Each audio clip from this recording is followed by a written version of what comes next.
Learners कैसे हैं आप सब। आई होप आप सब अच्छे होंगे। शिक्षा एक नया सवेरा में आपका स्वागत है। बच्चों, आज हम एक कविता पढ़ेंगे और उसके पदों की व्याख्या को भी समझेंगे। कविता का शीर्षक है मेरे तो गिरधर गोपाल और इसकी रचयिता है कवित्री मीराबाई। यह आपकी पाठ्य पुस्तक आरोह में संकलित है। बच्चों, पहले हम मीराबाई के जीवन परिचय के बारे में थोड़ा सा देख लेते हैं। बच्चों, इनके मन में बचपन से ही कृष्ण भक्ति की भावना जन्म ले चुकी थी और वह कृष्ण को अपना आराध्य और पति मानती रही। ये श्री कृष्ण भक्त के जो कवि थे, कवि बहुत सारे रहे, उनमें मीराबाई का प्रमुख स्थान रहा है। इन्होंने देश में दूर दूर तक यात्राएं भी की और जो इनके पदों की रचना हमें मीराबाई की पदावली में देखने को मिलती हैं। जो इनकी बच्चों भाषा शैली रही, वह मीराबाई ने अपने विरह की वेदना और मिलन का उल्लास भी दिखता है इनके पदों में, इनकी कविताओं में। और इनकी कविता में सादगी व सरलता भी दिखती है। तो बच्चों, पाठ में पहले पद में थोड़ा सा हम सारांश देख लेते हैं कि पहले पद में क्या है, जिससे जब हम व्याख्या देखेंगे तो हमें अच्छे से समझ आ जाएगी। पहले पद में इन्होंने व्यर्थ के कार्यों में जो व्यस्त लोग हैं उनके प्रति दुख प्रकट किया है और अब कृष्ण को ही अपना स्वामी माना है, अपना आराध्य माना है। वह अपने कुल की मर्यादा को भी भुला देती हैं और जो संसार में जो लोलुपता थी उस समय, जो अभी भी है, और तो वह वो देखकर रो पड़ती हैं और कृष्ण से अपने उद्धार की कामना करती हैं, प्रार्थना करती हैं। तो बच्चों, हम जो पदों को समझेंगे अच्छे से और डिफ़िकल्ट वर्ड जो बीच बीच में आएंगे उनके मतलब को भी समझेंगे। तो बच्चों, प्रसंग में क्या लिखोगे आप?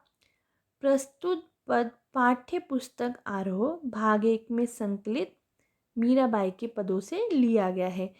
इस पद में उन्होंने भगवान कृष्ण को पति के रूप में माना है और अपने उद्धार की प्रार्थना की है। पद में क्या है वह पढ़ते हैं। मेरे तो गिरधर गोपाल दूसरो ना कोई, जाके सिर मोर मुकुट मेरो पति सोई। छांडी दे कुल की कानी, कहा करिए कोई, संतन डिग बैठी बैठी लोक लाज तक खोई। तो मीराबाई कहती हैं मेरे तो सिर्फ गिरधर गोपाल हैं, अर्थात श्री कृष्ण ही सब कुछ है। गिरधर क्या होगा बच्चों? जो पर्वत को धारण करने वाले श्री कृष्ण। दूसरे से तो उनका कोई संबंध ही नहीं है। जिसके सिर पर मोर मुकुट है वही मेरा पति है। अर्थात मीराबाई कहती हैं मेरे तो सिर्फ कृष्ण ही सब कुछ है, वही मेरे आराध्य, वही मेरे पति हैं। उनके लिए छाड़ी दे कुल की कहानी, कहाँ करिए कोई, संतन डिग बैठी बैठी लोक लाज तक खोई। तो मतलब उनके लिए उन्होंने परिवार की मर्यादा भी छोड़ दी। अब उनके सिवा उनका कोई भी नहीं है। अर्थात मुझे, यानी मीराबाई कहती है मुझे अब किसी की परवाह ही नहीं है। संतन डिग बैठी बैठी, संतों के पास बैठ बैठ कर ज्ञान प्राप्त करती हूँ। इस प्रकार मैंने लोक लाज भी खो दी। कि क्या होता था कि जो घर की जो महिलाएं होती थी वह घर में ही रहती थी, बाहर नहीं जाती थी। तो वह बाहर निकली, पर्दा प्रथा भी उन्होंने विरोध किया, पर्दा भी नहीं करती थी और सारा समय मंदिर में बैठकर लोक भजन करती थी। आगे बोलती हैं असुवन जल सींची सींची, प्रेम बेली बोई, अब तपेली फैली गई, आनंद फल होई। कहते हैं जो मैंने अपने आंसुओं से, मीराबाई कहती हैं कि जल से सींच सींच कर जो प्रेम की बेली बोई है, अब यह बेल फैल गई है और इस पर आनंद रूपी फल भी लगने लगे हैं। कि श्री कृष्ण की प्रेम भक्ति में विलीन होकर मीराबाई ने जो प्रेम की बेली बोई, अब वह बहुत ज़्यादा फैल गई है, अब उसमें फल भी लगने लगे हैं। आगे कहते हैं दूध की मथनिया बड़े प्रेम से बिलोई, दधी मथी धृग काढ़ी लियो, डारी दई छोई। कहते हैं जो दूध की जैसे दूध, श्री कृष्ण के प्रेम रूप दूध को भक्ति रूपी मथानी में बड़े प्रेम से बिलोया है, और दधी मथी धृत काढ़ी लियो डारी दी छोई। कहते दही से जो एक सार तत्व निकलता है यानी कि घी या मक्खन, उसको निकाल लिया और छाछ रूपी सारहीन अंश को छोड़ दिया। मतलब जो खराब पार्ट था, मतलब मैं सिर्फ भक्ति में विलीन रहना चाहती थी और उनको किसी भी चीज़ की परवाह नहीं थी। आगे बोलती है, भगत देखी राजी हुई जगत देखी रोई, दासी मीरा लाल गिरधर तारु अब मोही। कहती है वह कृष्ण के जो भगत है उनको देखकर बहुत खुश होती हैं, प्रसन्न होती हैं। और आगे बोलती है, जगत देखी रोई, मतलब बाकी जो दुनिया में लोग हैं वह भक्ति में विलीन नहीं है, वह मोह माया में लिप्त है, तो उनको देखकर दुख प्रकट होता है, वह उनको देखकर रोती हैं।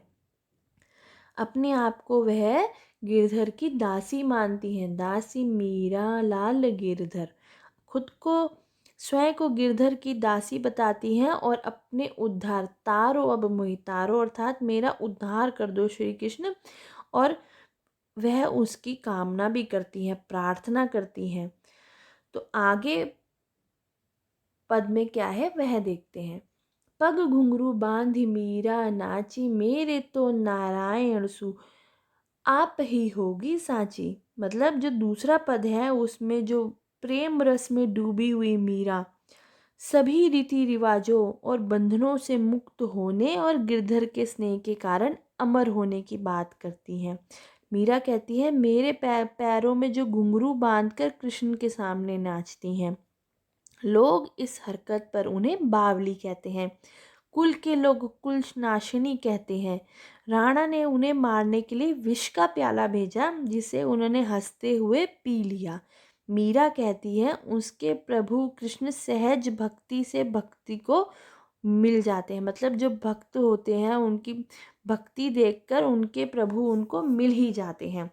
तो प्रसंग में क्या लिखेंगे बच्चों, जो प्रस्तुत पद पाठ्य पुस्तक आरोह भाग में संकलित है प्रसिद्ध कृष्ण भक्त कवित्री मीराबाई के पदों से लिया गया है, और इस पद में उन्होंने प्रेम की अनन्यता व सांसारिक तानों का वर्णन किया है कि जैसे किस प्रकार लोग उन्हें परेशान करते थे, ताने मारते थे, और लास्ट में उनको विष का प्याला भी भेजा जाता है जिसको वो ग्रहण कर लेती है और खुशी खुशी प्रभु के पास चली जाती हैं।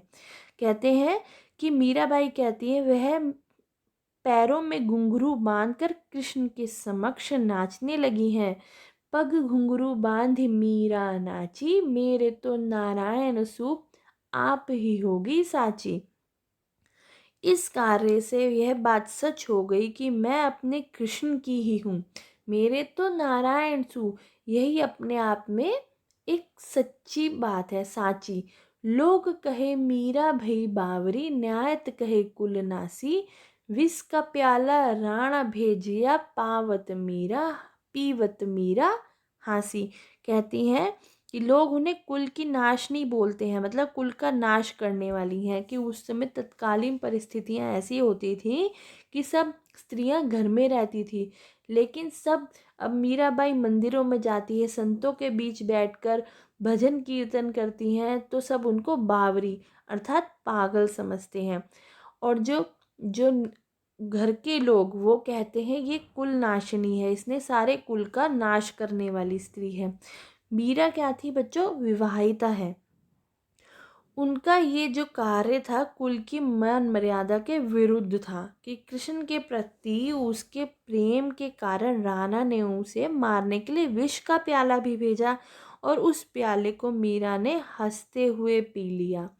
मीरा के प्रभु गिरधर नागर सहज मिले अविनाशी।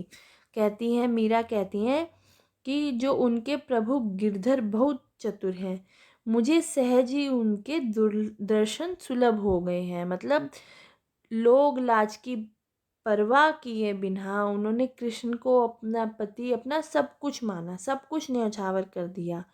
अंत में उन्होंने विष का प्याला भी हंसते हंसते ग्रहण कर लिया। तो बच्चों कृष्ण के प्रति मीरा का यहाँ पर अटूट प्रेम व्यक्त हुआ है और मीरा पर हुए अत्याचारों का भी आभास होता है। अनुपर प्रास अलंकार की छटा है, संगीतात्मकता है, राजस्थानी मिश्रित ब्रज भाषा है, भक्ति रस की अभिव्यक्ति हुई है और बावरी शब्द में बिंब उभरता है। तो बच्चों, कृष्ण के सामने पैरों में घुंघरू बांधकर कृष्ण के सामने नाचने लगी, वह कृष्ण के प्रेम में खो गई। यही मीरा कृष्ण भक्ति में यही करती हैं। और लोग मीरा को बावरी कहते हैं क्योंकि वह विवाहिता है। इसके बावजूद वह कृष्ण को अपना पति मानती हैं। वह लोक लाज को छोड़कर मंदिर में कृष्ण मूर्ति के सामने नाचने लगती हैं और तत्कालीन समाज के लिए यह कार्य मर्यादा विरुद्ध था। तो बच्चों, इसका अर्थ यह है कि जो कृष्ण से सच्चा प्रेम करता है उसे भगवान सहजता से मिल जाते हैं। आई होप आपको ये पार्ट समझ में आया होगा, पदों की व्याख्या अच्छे से समझ आई होगी। अगर आपको समझ आई और वीडियो पसंद आई तो वीडियो को ज़रूर लाइक करें, अपने फ्रेंड्स के साथ शेयर भी करें और आप न्यू हैं तो चैनल को सब्सक्राइब करें। Thank you and have a nice day.